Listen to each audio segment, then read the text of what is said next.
facto, tivemos a preparar o painel e esta questão da energia e do desenvolvimento das energias renováveis, da transição energética, é um tema que preocupa a todos e é um tema que vamos discutir hoje e que vou discutir com a ajuda dos meus colegas de painel, a Isabel Cacela de Abreu, que chama aqui ao palco, Joaquim Coelho e João Graça Gomes. Sentem-se por aí. Acho que podem se sentar assim, aleatoriamente. Tem todos o micro? Eu, se calhar, começaria por pedir aqui aos meus colegas que se apresentassem um pouco da sua experiência profissional e em que âmbitos estão aqui hoje. Se calhar começo por ti, Isabel, estás aqui já ao lado. Olá, bom dia a todos. Cumprimentar o Sr. Secretário de Estado, também o Conselho da Diáspora, agradecer o convite para estarmos aqui hoje, é um verdadeiro prazer e está totalmente alinhado com aquilo que tem vindo a ser o trabalho da ALER. Para quem não conhece, a ALER é a associação que promove as transições energéticas dos países de língua portuguesa e, portanto, também é um prazer poder falar hoje aqui em português. Já temos 10 anos de atividade, portanto, celebramos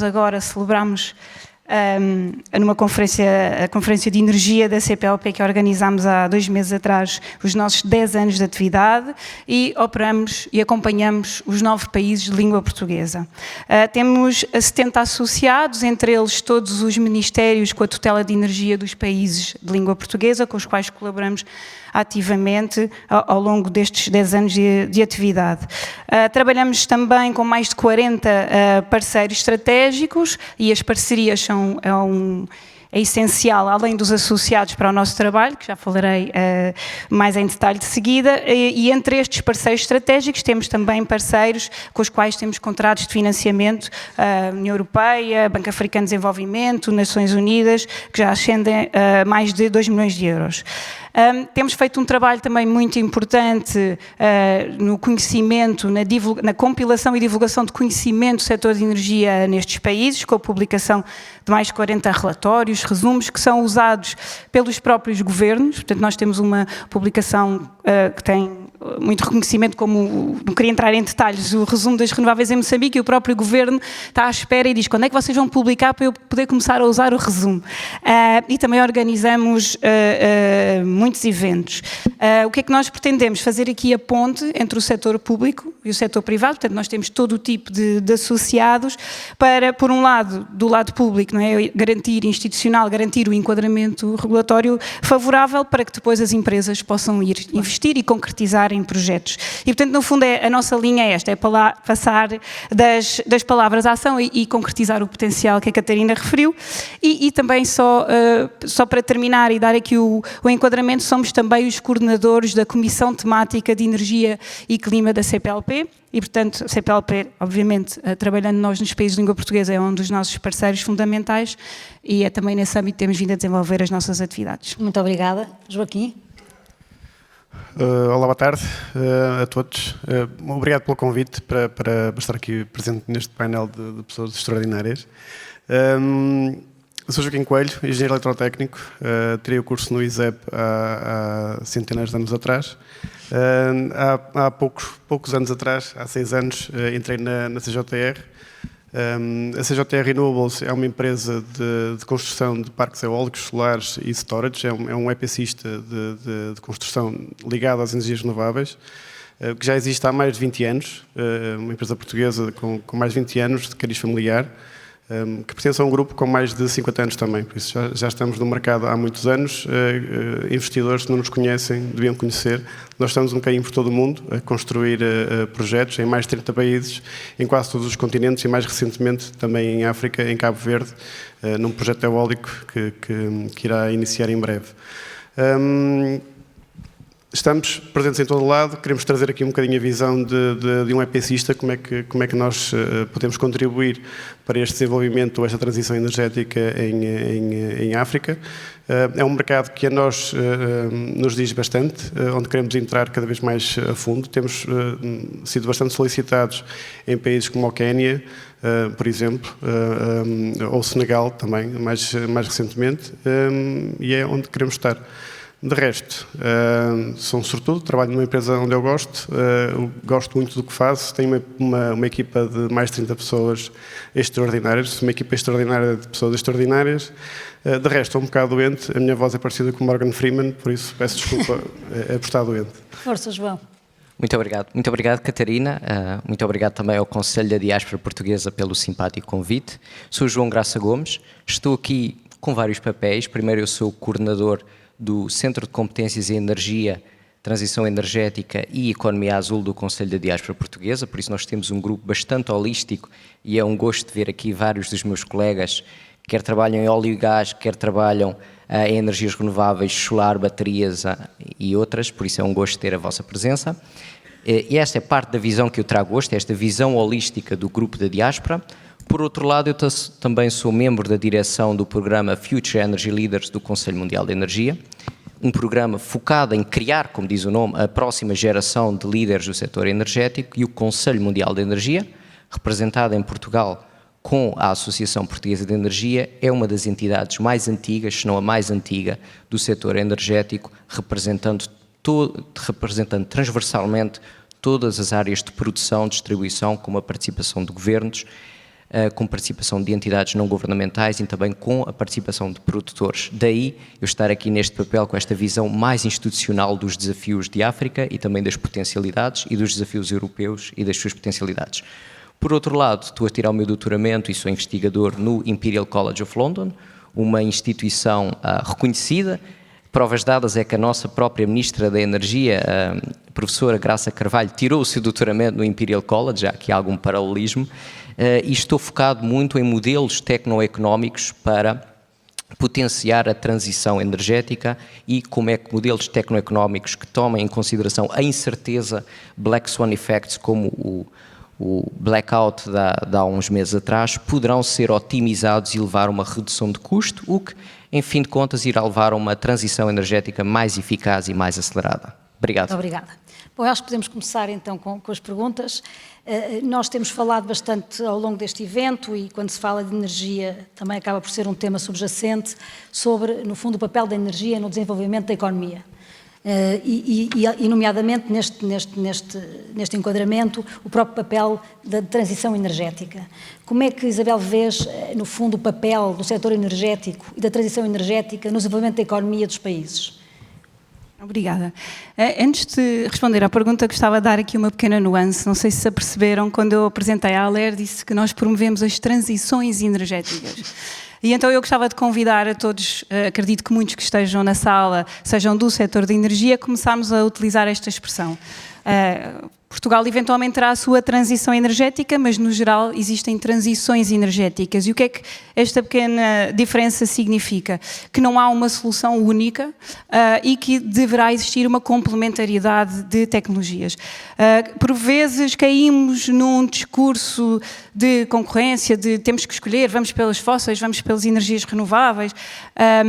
Há um caminho e há princípios orientadores básicos que todos concordamos, mas a ideia é temos que promover a complementaridade destas tecnologias, tirar partido das inovações e portanto, não é uma escolha, mas é uma solução onde todos, é um caminho onde todos fazem parte e cada país em particular e cada continente, no caso da colaboração Europa-África, e cada país em particular deverá utilizar os seus recursos da forma que entender, que entenda.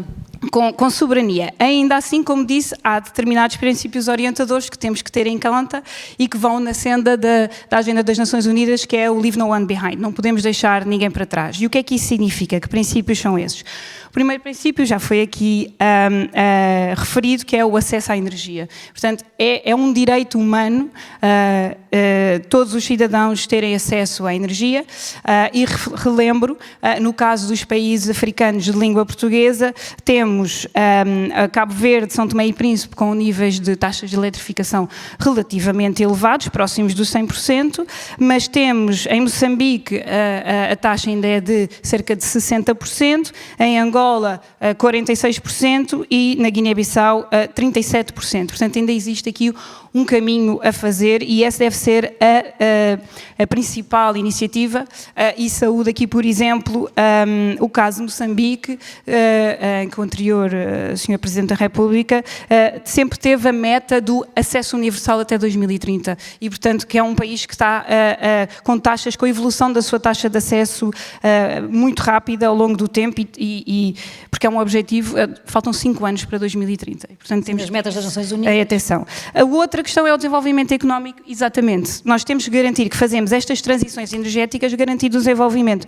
Mas isso faz parte, ou seja, a energia é desenvolvimento, é intrínseco. E nós, vamos lá pensar, eu não preciso de energia para nada, porque é que eu preciso de eletricidade? Eu preciso é de carregar o meu telemóvel, usar o meu computador, iluminar esta sala, ter um ar-condicionado para hoje não morrermos de calor no dia quente que está e, portanto, temos que pensar sempre na energia na ótica dos usos produtivos, na ótica do consumo e, portanto, a energia é transversal a todos os setores da economia. E, portanto, o que é que nós temos de ter em consideração? Que a energia permite, e em África em particular, a geração de renda a nível rural, e aqui falamos de uma grande possibilidade que as energias renováveis trouxeram, que é a descentralização e a rapidez de implementação e utilizar recursos que existem no terreno. Por exemplo, colocar um gerador pode ser relativamente rápido, mas depois temos que constantemente, ao longo de anos, transportar o gasóleo ou combustível para a localização. Se instalarmos um sistema solar com baterias, alguma manutenção é necessária e substituição das baterias passada alguns anos, mas em princípio o sistema irá funcionar e é bastante rápido e permitirá esta tal geração de renda. Depois temos também a questão da indústria e podemos ter a industrialização verde, voltando outra vez ao caso de Moçambique, que tem na sua estratégia de transição energética, entre os 4 painéis, um deles é a industrialização verde e, portanto, já tem um exemplo de uma mina que é abastecida com a energia solar e de um parque industrial também. Temos também a questão da mobilidade sustentável, e aqui a mobilidade elétrica também terá um papel. Temos, muito importante, o nexo água, alimentação, agricultura, portanto, aqui as energias em soluções de irrigação, em soluções, por exemplo, de manter o pescado ou conservar os alimentos. Portanto, é tudo uma lógica de desenvolvimento e melhorar a qualidade de vida, as cidades, educação e saúde. Há outra questão também muito importante, que é a justiça e a equidade. Portanto, temos que fazê-lo integrando todas as componentes, todos os membros da sociedade e que impactam os cidadãos, e aqui há questões transversais que temos que ver, como o género, a juventude, o emprego, empreendedorismo e comunidades locais, e por fim, estas transições energéticas também têm que ter em atenção a resiliência climática e por isso é que nós temos com a ALER explorado muito estes nexos energia-ambiente e portanto por isso é que o nome da nossa comissão temática é energia e clima, porque o setor energético, se bem que é um dos que mais emite, também é um dos que tem mais potencial de redução das emissões e de mitigação. E portanto, sem dúvida, as transições energéticas são um desenvolvimento. Muito obrigada.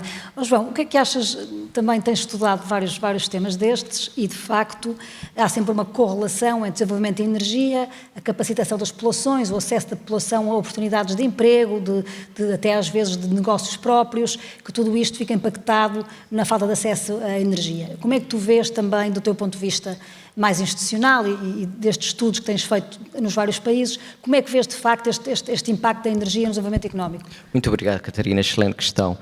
O continente africano está a passar uma revolução silenciosa que muitos não se têm apercebido. Em termos de PIB per capita, é a segunda região do globo com maior crescimento.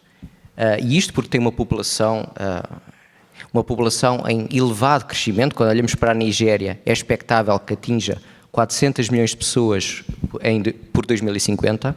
Quando olhamos para a lusofonia, vemos que Angola prevê-se um crescimento para 74 milhões de pessoas em 2050 e Moçambique 64 milhões. Ou seja, há aqui um grande crescimento populacional que se relaciona com esta questão e relaciona-se com o que o Sr. Secretário de Estado disse e bem, que é a questão do problema da pobreza energética. Como o Sr. Secretário de Estado disse, temos 600 milhões de cidadãos africanos que não têm acesso à eletricidade. Isto é um problema quase de direitos humanos. Se não têm acesso à eletricidade, isto vai impactar toda a cadeia de valor, vai afetar a sua qualidade de vida e há quase aqui um desafio, se eu não consigo preocupar com o amanhã, se tenho acessos a refrigeração dos meus medicamentos, se tenho acesso a cuidados de saúde estáveis e com boa qualidade, como é que eu vou estar-me a preocupar com as questões de transição climática, que é uma perspectiva de mais longo prazo? Por isso, muito honestamente, eu acho que o melhor que podemos fazer é primeiro enriquecermos a África e depois descarbonizamos a África, que é um pouco o que aconteceu na China. A China foi uma sociedade que cresceu exponencialmente. A China cresceu graças às reformas de Deng Xiaoping muito até aos anos 2000 e a partir dos anos 2000, com uma classe média mais robusta, uma classe média educada com novas preocupações, começou a pôr uma grande pressão no governo chinês para descarbonizar as cidades, como aconteceu com Pequim, Xangai. Se forem lá hoje, os problemas de poluição ambiental não estão presentes porque descarbonizou. Ou seja, o mesmo eu acho que se irá se passar em África. Primeiro, se desenvolvermos a economia local, iremos então conseguir descarbonizar mais rapidamente. Mas para dar aqui uns dados, como engenheiro tenho que dar aqui uns dados, para perceber o desafio que temos na questão energética. A África tem atualmente cerca de 20 gigas de capacidade solar instalada e aqui talvez a Isabel tenha dados mais precisos. Isto é 4 vezes o que Portugal tem, para o continente africano inteiro. Quando olhamos para a eólica, estamos a falar de 16 gigawatts, 3 vezes o que Portugal tem. Ou seja, temos um desafio tremendo em África, mas ao mesmo tempo eu quero passar uma mensagem positiva, porque a África tem um potencial enorme. Quando olhamos para um país como a Namíbia, tem das maiores taxas de irradiação solar do globo. Quando olhamos para a Nigéria, um grande parceiro português, é um dos maiores parceiros que Portugal compra petróleo e gás, tem um grande potencial de crescimento económico, crescimento populacional e também tem reservas energéticas muito próprias. E algo que nós temos que mencionar é que se nós queremos descarbonizar a própria Europa, temos que olhar para recursos que estão em África. Quando olhamos para os metais críticos, minerais críticos, 30% das reservas mundiais estão em África. Olhamos para cobalto, essenciais para as nossas redes elétricas, 70% em África. Quando olhamos para lítio, olhamos para grafite, há muitas reservas em Moçambique. Por isso, resumindo, eu acho que quando olhamos para o setor energético em África, temos que olhar, como o Conselho Mundial de Energia diz, para o trilema energético. Nós vamos olhar para a questão de sustentabilidade, mas temos que olhar para a equidade de preços, assegurar que a transição tem um custo eficiente e também a questão de segurança energética, providenciar autonomia e autossuficiência para os cidadãos africanos. E esse será o ponto principal no desenvolvimento africano. Obrigado. São vários desafios, de facto, nestas tuas palavras. Joaquim, em relação ao setor privado, porque o Joaquim está mais numa área diferente, como é que vê de facto esta questão do desenvolvimento de projetos que possam, no fundo, contribuir para colmatar, enquanto fazemos este caminho mais longo de conseguir alcançar todas estas metas das Nações Unidas e até das Nações Africanas para a Agenda 2063, o que é que se pode ir fazendo? O que é que o investidor privado pode ir fazendo para ir colmatando estas dificuldades ou esta estratégia mais genérica? Ora bem, uma visão do privado é sempre um bocado mais complexa. Eu digo sempre que nós construímos projetos de energia renovável para salvar o mundo, mas temos que ganhar dinheiro. Porque se não for para ganhar dinheiro, nós não vamos salvar o mundo. Por isso, a questão daqui das renováveis, e eu entendo a questão de fazer aqui uma transição justa e estável, e falando agora um bocado contra o privado, a Europa já fez aqui uma industrialização complexa e grande e bem desenvolvida durante anos e anos e anos. Que se calhar ainda é preciso fazê-la, se calhar não em todos, mas na maior parte dos países africanos. Ou seja, passar por esse caminho, um bocado como o João dizia, que tínhamos que enriquecer os países africanos e depois sim passarmos para uma descarbonização.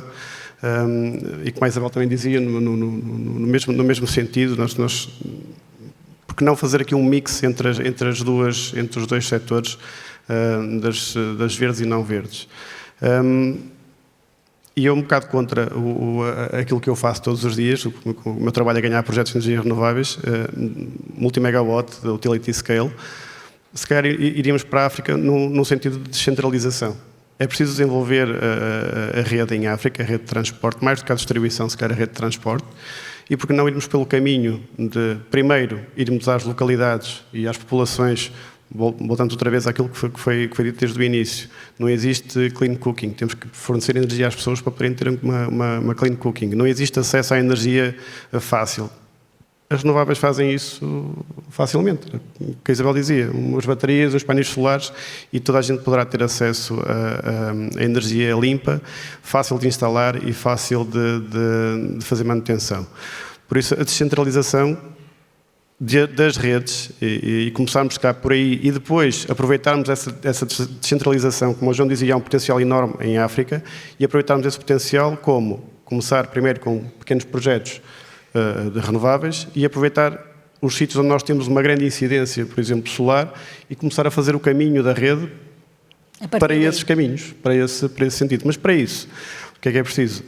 Investimento também. Exato, sem era a investimento. que queria fazer a seguir. No fundo, quando nós pensamos nestes projetos grandes e nestas opções políticas que os governos têm que fazer, no contexto atual, a sensação que tenho é que, de facto, a maioria do fardo económico, do fardo financeiro destes projetos grandes está nos governos, está nos Estados. E, obviamente, com tantas opções que os Estados africanos têm que fazer, se calhar a parte de tudo o que é a energia ou a transição energética pode não ser primordial nas fases de desenvolvimento de cada um dos Estados, sendo, obviamente, que a África é um conjunto enorme de países, cada um com as suas necessidades e com os seus timings, e, portanto, não podemos criar uma regra única. Mas o que eu pergunto é, por parte de um investidor, nós, para desenvolver, precisamos de investimento. Como é que vê a apetência para os investidores investirem em África em energias renováveis, por exemplo?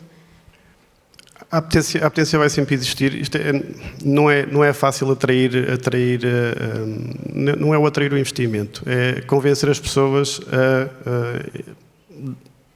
colocarem dinheiro em alguma coisa, mesmo para nós próprios, como pessoas, não é? Não é fácil nós, sem termos um grande conhecimento ou uma certeza, prepararmos ou darmos dinheiro para alguma coisa ou investirmos em alguma coisa sem termos essa certeza. Eu na visão, eu como construtor, eu preciso que esse investidor venha. E como dizias muito bem, Catarina. Desafios que identifica? Como dizias muito bem, Catarina, a África são imensos países. Não existe, não é um só país, não é só uma só comunidade. Mas existem conselhos que são transversais a todos os países. O investidor quer o quê? O investidor quer segurança. Quer confiar em quem vai construir. Então, para isso, o developer tem que encontrar alguém, tem que encontrar um parceiro que seja de confiança, mas de confiança não só para o investidor, porque é extremamente importante. Nós, CJTR Renewables, somos um parceiro de confiança para o investidor. Temos 16 gigas de projetos construídos worldwide, desde a América Latina até ao leste europeu. Espetacular, fantástico, isso é ótimo. Eu, Joaquim, nos últimos 6 anos fizemos 4 gigas. Espetacular. Confiança. Boa. Para o investidor. Mas é preciso também a confiança local. Não é só do investidor. Porque senão a CJTR chega a um país e por mais confiança que tenha dado ao investidor, não vai ter a confiança local, por isso também não irá poder construir, nem irá ter a facilidade de construção.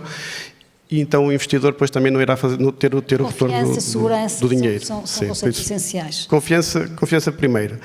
Depois, transparência.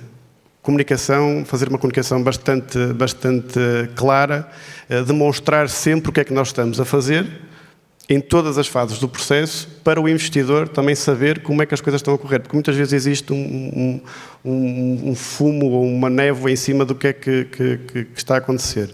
Isto para quê? Para aquilo que nós queremos quando vamos investir. Ou melhor, para combater aquilo que nós não queremos quando vamos investir, que é risco. Ninguém gosta de risco.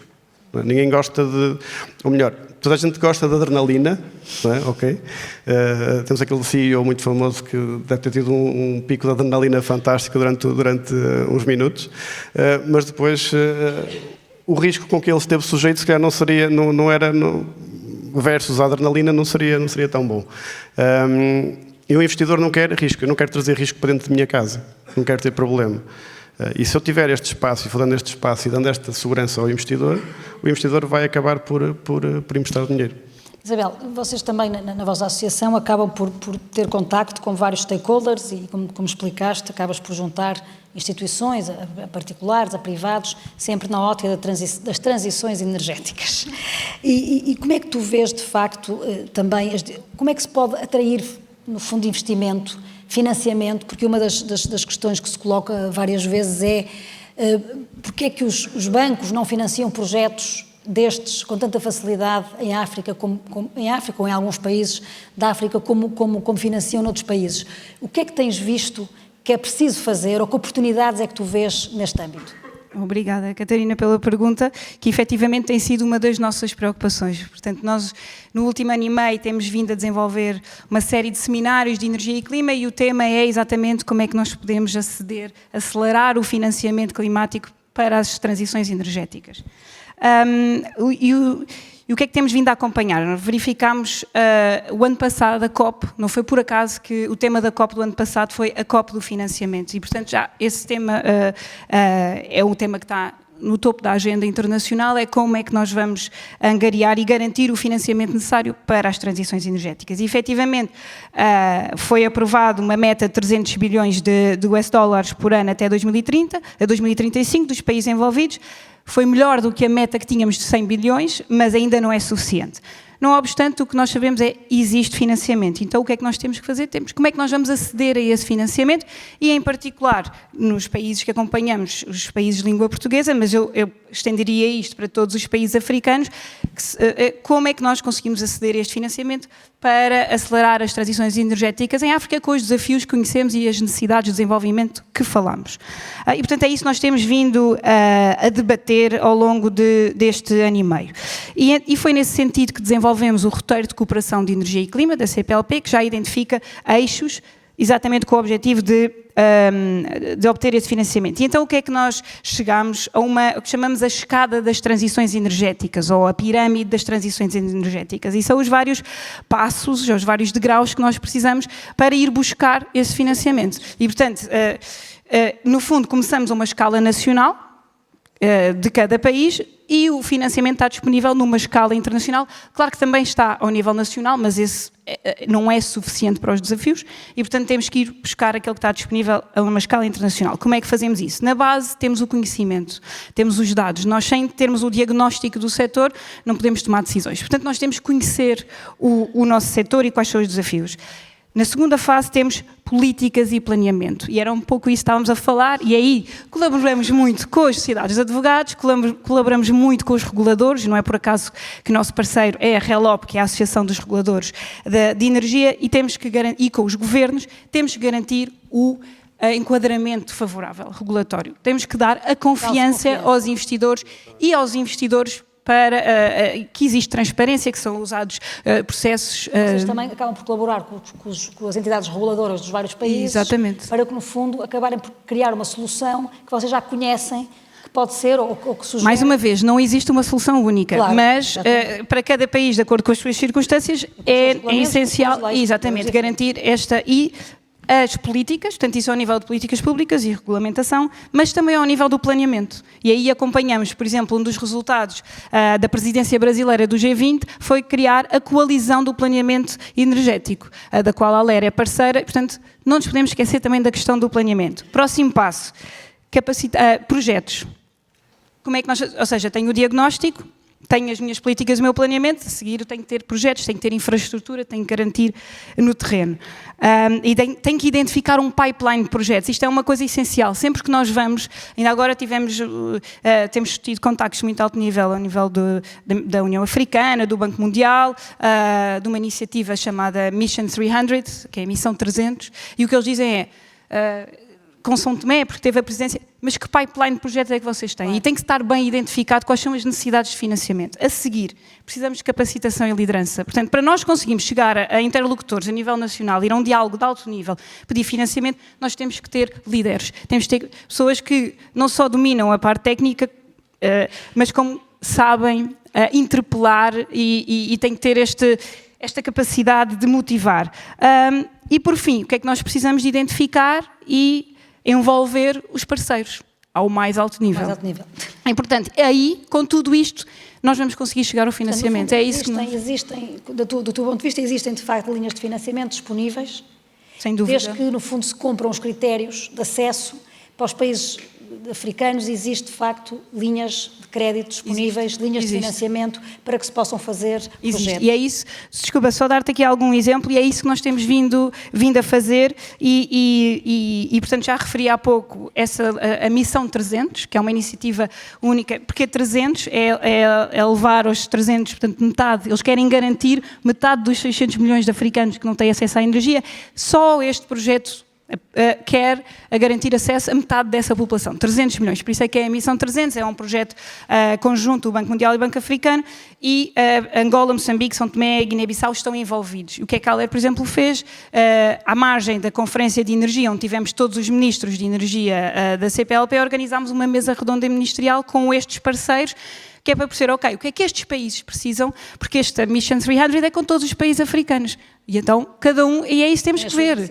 Não, o bolo é limitado, não é? Nós temos que nos esforçar para lá chegar. Mas também há outras iniciativas inovadoras, de sucesso, e que nós também estamos a identificar para ver como replicar com as devidas adaptações. O caso da conversão da dívida que o Sr. Secretário de Estado referiu é, sem dúvida, um elemento, mas também, por exemplo, em Cabo Verde já foram emitidas green bonds para financiar projetos e temos também a questão que estamos a olhar com muita atenção dos mercados de carbono. Agora aguardamos os detalhes do artigo 6, mas também tem imenso potencial. Portanto, existe este financiamento, temos que identificar quais são os passos que precisamos para lá, ter os parceiros certos e identificar as iniciativas e colocar, no nosso caso, os países de língua portuguesa em posição na linha da frente e para poderem aceder a esse financiamento. Muito bem, acho que já aprendemos aqui umas coisas. Entretanto, João, também do teu ponto de vista, normalmente quando se fala deste tipo de financiamentos, fala-se um bocadinho daquele ponto de vista que é aquele modelo de doador-receptor, não é? No fundo, financiam-se os governos, toma lá, tu vais fazer isto, mas eu acho que se calhar estamos já num estágio, se calhar há outros modelos possíveis que se podem criar, exatamente para não ter, outra vez e mais uma vez, sobrecarregarmos os Estados e os governos com esse financiamento e com o pagamento futuro dessa transição energética. Concordo inteiramente, Catarina. Eu acho que a visão atual da África começa já a estar errada. Escrevam o que eu digo. Quando tivermos a mesma conferência em 2050, vamos estar a olhar para a Nigéria de 2050 como olhamos para a China hoje, uma potência global. Eu acredito que isto irá acontecer com estes dados demográficos, apesar destes desafios. Porém, há vários desafios e eu acho que a inovação, sendo eu da parte académica, a inovação desenvolve aqui um papel essencial nesta descarbonização. Quando falamos em academia, é interessante ver que muitas universidades inglesas começaram agora a criar polos em países africanos. Vemos, por exemplo, o Imperial College criou este ano o Imperial Ghana, ou seja, um polo da universidade no Ghana, uma comunidade também a crescer bastante intensa, para criar a nova geração de líderes. Quando olhamos para o Conselho Mundial de Energia e quando olhamos especialmente para o Congresso Mundial de Energia, que se realiza de 2 em 2 anos, os maiores parceiros governamentais são sempre governos africanos, têm sempre uma grande representação. Isto mostra que a África está atenta a este problema e a África tem um grande otimismo. Temos uma grande geração de jovens otimista, resiliente e com capacidade de adaptação. Quando falamos neste modelo de doação, isto já está errado. Porque quando vimos o que aconteceu em Portugal com o blackout, com o apagão, aqui há uns meses, eu como engenheiro eletrotécnico, o mais curioso para mim foi ver isto de forma sociológica, com a desinformação que existia, com as mentiras que eram ditas nas redes sociais, com quase a paranoia coletiva que existia. A África, apesar de estar num estado de desenvolvimento diferente, o que acontece é que permite que eles tenham modelos mais inovadores que mitigam estes problemas. Por exemplo, quando isto acontece em países como Angola, Moçambique, eles já têm barcos com capacidade de geração elétrica, até barcos termoelétricos, que podem ser acoplados facilmente à rede elétrica e que recuperam a rede. Ou seja, são modelos muito interessantes em que nós já temos bastante a aprender com a África. A questão que o Joaquim mencionou de microgrids é muito interessante, esta questão de descentralização. E mais uma vez eu acho que é algo que a nossa parceria poderá ser, nós damos o know-how e os Estados africanos têm o seu conhecimento, têm a sua resiliência e permitem otimizar aqui muitos dos nossos modelos de operação, porque nós temos vários casos estudados e implementados. Por exemplo, há um caso na Etiópia que eu me estou a recordar, em que a rede elétrica local queria desenvolver a rede, mas tinha um desafio, tal como o Joaquim diz, que era o desafio: como é que vamos ganhar dinheiro se há tanta comunidade descentralizada? E isto é um problema matemático, é um problema de otimização. Qual é a melhor forma de otimizarmos a rede, de forma a descentralizarmos, mas ao mesmo tempo de forma a nós conseguirmos abastecer os nossos centros urbanos? E isto é um problema académico, um problema matemático, facilmente resolvido, e que a África tem inteligentemente resolvido, e temos projetos bastante inovadores, como é o caso no Egito, o projeto Solar PV de Bembase. Eu até gostaria quase de passar aqui para alguns desafios na questão de colaboração, que é: nós temos uma interligação, um potencial de interligação entre Portugal e Marrocos. Foi bastante falado, foi bastante estudado, mas é um tema que morreu. Estamos aqui num Euroaméricas, seria interessante perceber... Euroáfricas, peço desculpa. Tive com o Joaquim no Euroaméricas, daí a confusão. E isso aí não dava para fazer interligações, é demasiado longe. Mas entre Portugal e Marrocos podemos e temos vários estudos. Havia um interesse governamental há alguns anos de desenvolver uma interligação. Se o apagão tivesse acontecido com uma interligação a Marrocos, se calhar às 12 horas que tivemos que esperar, se calhar passavam apenas a 6. Sim, claramente. E aí não sei qual é a opinião. Portanto, nós temos que analisar as questões destes prismas. Nós temos a analisar a questão do desenvolvimento, portanto, a energia, o seu papel no desenvolvimento e vice-versa, porque acaba por ser o círculo de contacto. Falar a questão do financiamento, no fundo, o que é preciso, porque no fundo para se desenvolver é preciso dinheiro, é preciso investimento de capitais, é preciso os bancos estarem envolvidos, e isto, pelos vistos, há estratégias pensadas de forma que os próprios países consigam aceder, nomeadamente os PALOP, não é, Isabel, que consigam aceder a essas linhas de financiamento para desenvolver as transições energéticas possíveis em cada um.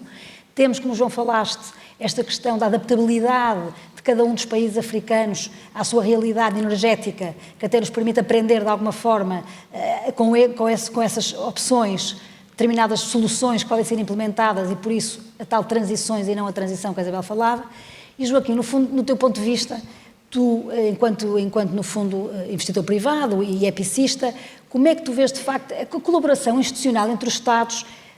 Como é que se sente um investidor privado quando há ou quando não há essa colaboração? Como é que vês a necessidade da colaboração? Como é que tu vês esta questão institucional, mais institucional? Vamos voltar um bocadinho àquilo que eu disse na última questão e aquilo que o João e a Isabel foram partilhando. Tem que haver essa colaboração. E tem que haver essa colaboração para quê? Para trazer confiança ao mercado. Para que é que tem que haver... Porque é que temos que trazer essa confiança ao mercado? Para trazer o investimento. E olhando numa vertente privada, voltamos ao mesmo. Não há investimento, não há desenvolvimento. Se não há desenvolvimento, porque é que não há desenvolvimento? Temos que trazer confiança. Confiança como? O nosso modelo privado, em todos os países onde nós estamos inseridos à data de hoje, é adaptarmos à realidade que existem nos próprios países. Nós não podemos chegar a um país e dizer, não, eu vou fazer desta maneira porque eu é que sei. Não podemos partir dessa premissa. É como o João dizia, todos temos a aprender uns com os outros. Isto não é nós aprendermos eu a aprender com o João ou o João a aprender comigo. Colaboração. Em colaboração, exatamente, é mesmo isso, é colaboração. É uma palavra também agora muito na moda, o partnership, ter uns parceiros. Não existem clientes nem fornecedores, existem parceiros. Claro que existem clientes e fornecedores, mas sim, temos que trazer estas parcerias, mas não só parcerias privadas, parcerias também estatais. Porque as redes, se forem conectadas, o João falou agora num tema interessante, que é a conexão entre a Europa e a África através do Sul. É um projeto que já existe há anos, eu já ouço falar disso quase desde que estava a estudar, que sabia falar dessa conexão. Mas não existe porquê? É um investimento, é preciso segurança, qual é? Espanha tem várias interligações. Sim, mas uma interligação sul de Portugal. Porque é que ela não existe? Vale a pena ter essa ligação, não vale... É importante nós percebermos essas conexões intercontinentais dentro dos próprios países, para haver uma colaboração, um partnership entre todos, para podermos fazer essa transição energética. Isabel, tu também, enfim, obviamente que na tua área e no teu dia-a-dia acabas por ter também, de certeza, muitos desafios relacionados com a colaboração, ou seja, porque no fundo acabas por juntar vários stakeholders diferentes e como é que tu vês a ligação entre exatamente estes interesses privados e os interesses institucionais, como é que se pode colaborar, como é que a colaboração entre Estados pode trazer vantagens ao desenvolvimento dos próprios Estados e ao investimento dos privados? Isso é o nosso dia-a-dia, no fundo, é esse desafio que nós nos propomos em conjunto com o setor público e com o setor privado a tentar ultrapassar. E eu acho que há aqui uma questão interessante. Obviamente estou aqui a falar dos países de língua portuguesa, e que é um exemplo em concreto, mas é um exemplo bastante representativo. Eu não sei se alguma vez vocês já pensaram que nenhum dos países de língua portuguesa partilha fronteiras entre eles. E, portanto, nós somos uma comunidade espalhada por 4 continentes e, portanto, não é fácil. Pertencemos a várias regiões, temos a CDAO, a SADC, o próprio Brasil, agora expandindo para fora da Europa e da África, é um país-continente e, portanto, a cooperação entre os países de língua portuguesa é muito representativa e até pode ser um piloto do que pode ser a cooperação a nível... Os desafios são semelhantes à cooperação a nível internacional e intercontinental. Ainda que, no nosso caso, os países de língua portuguesa, estamos subrepresentados. A língua, foi referida, a língua portuguesa é a língua mais falada no hemisfério sul, mas a quantos eventos é que nós vamos em que se fala português? E, portanto, ainda precisamos de elevar estes países. Agora, o que é que nós temos vindo a fazer? No fundo, promover esta cooperação a 2 níveis. Sempre baseado, como dizia há pouco, a nossa base é sempre o conhecimento nacional, qual é a realidade de cada país.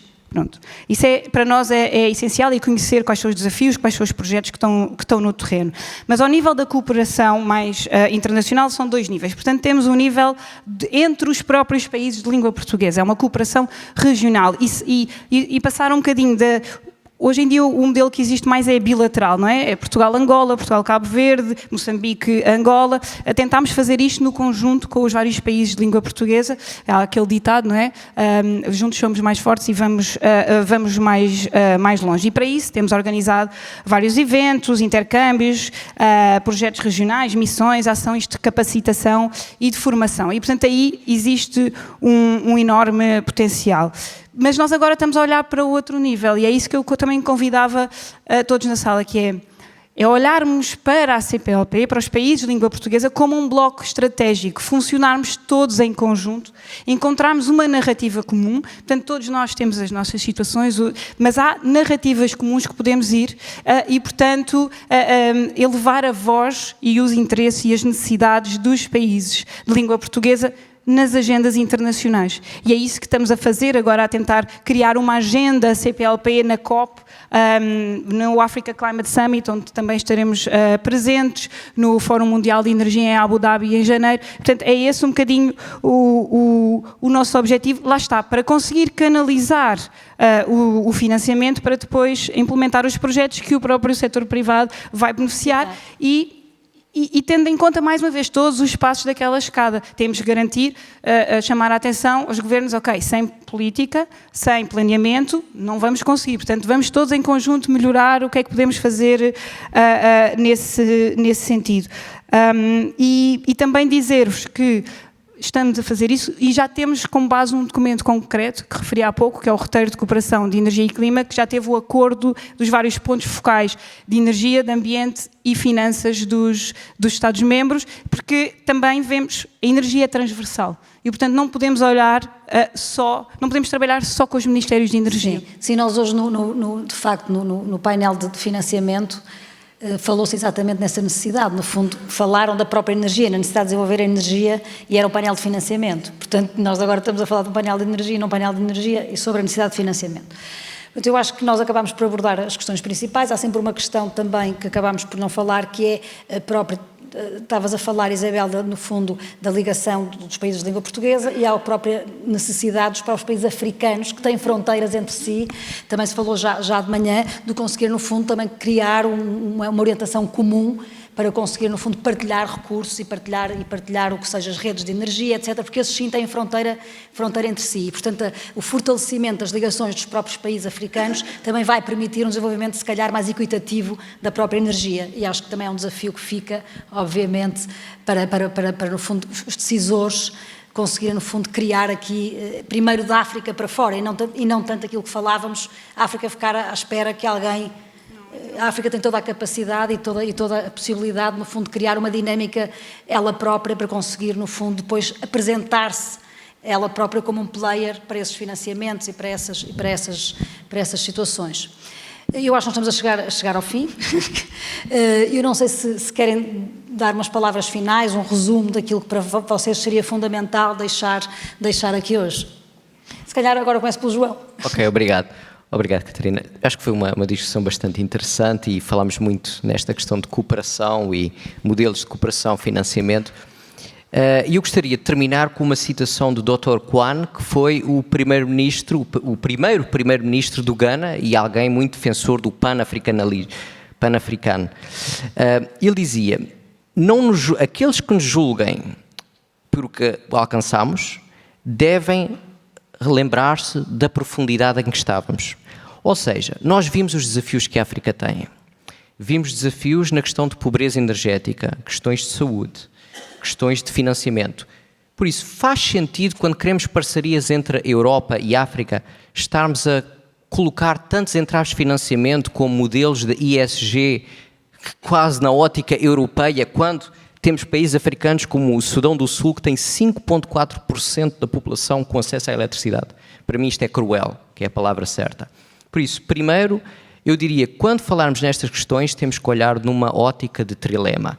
Nós, primeiro, temos que assegurar que a eletricidade e a energia em África como um todo é acessível à população.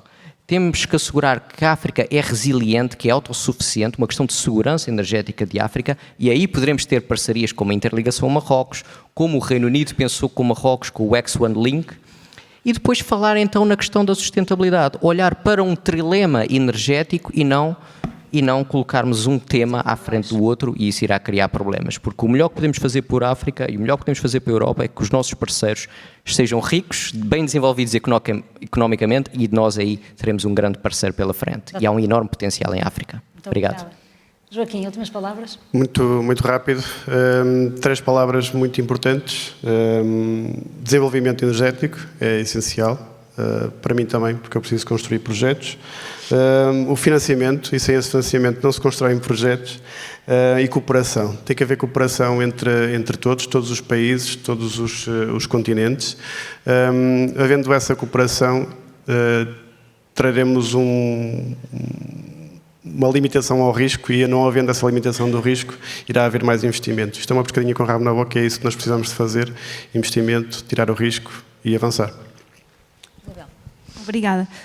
Eu gostava de deixar 3 palavras para fechar. Transições energéticas, complementariedade e ação. Portanto, o conceito das transições energéticas, não há uma solução única, cada país terá a sua, que se liga com o da complementariedade. Não é necessário haver uma escolha, não é necessário haver uma rivalidade, não é ou uma coisa ou outra, nós vamos descarbonizar, vamos desenvolver, mas vamos também ter resiliência climática e vamos investir em energias renováveis e também noutros combustíveis de transição, combustíveis fósseis. E, portanto, é garantir esta complementaridade, tirando partido da inovação e da tecnologia, e aquilo se chama o leapfrog, não é? Nós podemos tirar partido daquilo que já aconteceu num país ou determinados saltos da tecnologia para ir nós não temos que todos fazer o mesmo caminho, podemos ir daqui até ali, dar esse salto. E depois é a ação, temos que passar do diálogo à ação, temos que ter ferramentas concretas, mecanismos concretos para alavancar o financiamento necessário para implementar esses projetos, e é nisso que estamos a fazer com este roteiro, e no final dizer que este é um processo colaborativo e a importância das parcerias. Queremos trabalhar com todos e, portanto, fica desde já o convite a todos os participantes dessa sala e ao próprio Conselho da Diáspora de também serem nossos parceiros e trabalharmos em conjunto para, e então fica a minha mensagem final, que nenhum cidadão lusófono seja deixado na escuridão. Muito obrigada. Muito obrigada a todos e terminamos por aqui. Obrigada.